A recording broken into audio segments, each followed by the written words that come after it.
Well, Canadian and American forces are now working to recover debris of more yet to be identified objects that were shot down over Lake Huron and Yukon over the last 2 days.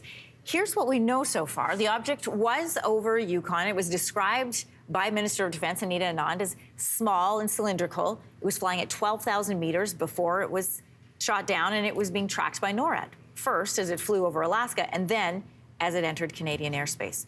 So with us this morning is retired Major General Scott Clancy. He's the former director of NORAD operations for the Canadian Armed Forces.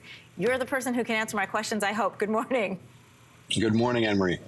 First of all, it has been suggested, both by Minister Anand and by Chief of Defense Staff General Wayne, that the object over Yukon could be another one of those balloons. The U.S. has described it as a surveillance balloon, similar to the one from China that violated airspace last week.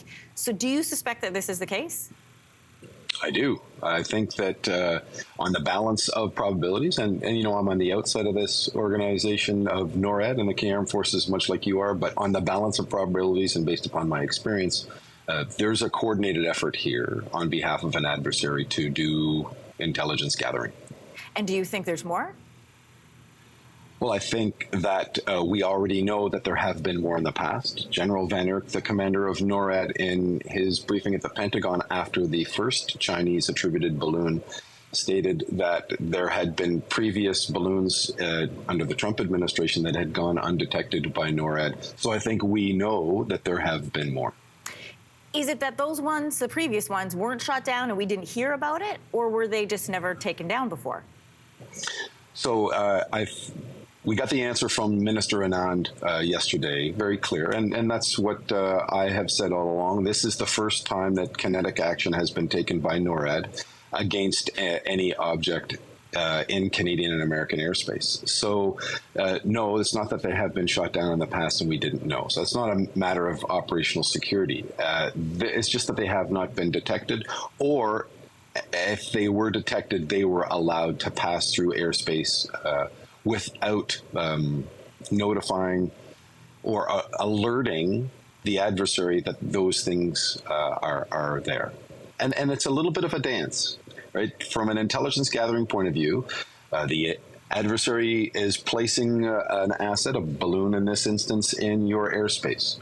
You're not going to let them know that you know that it's there, because then they're aware of what your detection system's capabilities are. And then you play this cat and mouse game to ensure that you're in a position to defend the continent.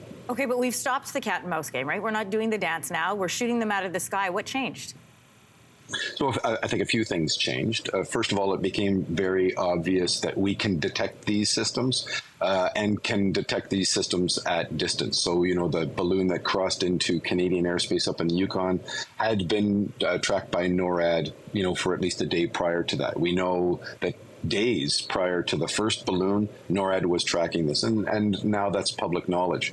The other thing that has changed, and General Van Erck alluded to this in his briefing as well, I mean, he is my former commander, so, you know, I take a lot of pride in the words that he uttered, and I relate to them. They've changed the filters with respect to the radar systems and the other systems that are doing the detection that have allowed some of these things to come out of the clutter so that they can be detected more readily, and now are taking action against them.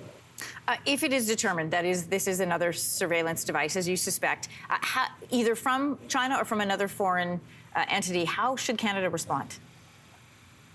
Well, I think that the first thing that Canada should be doing is measuring, as I think the United States is, its response from a diplomatic point of view, and then act in concert with our allies, you know, but protecting our own sovereign diplomatic action.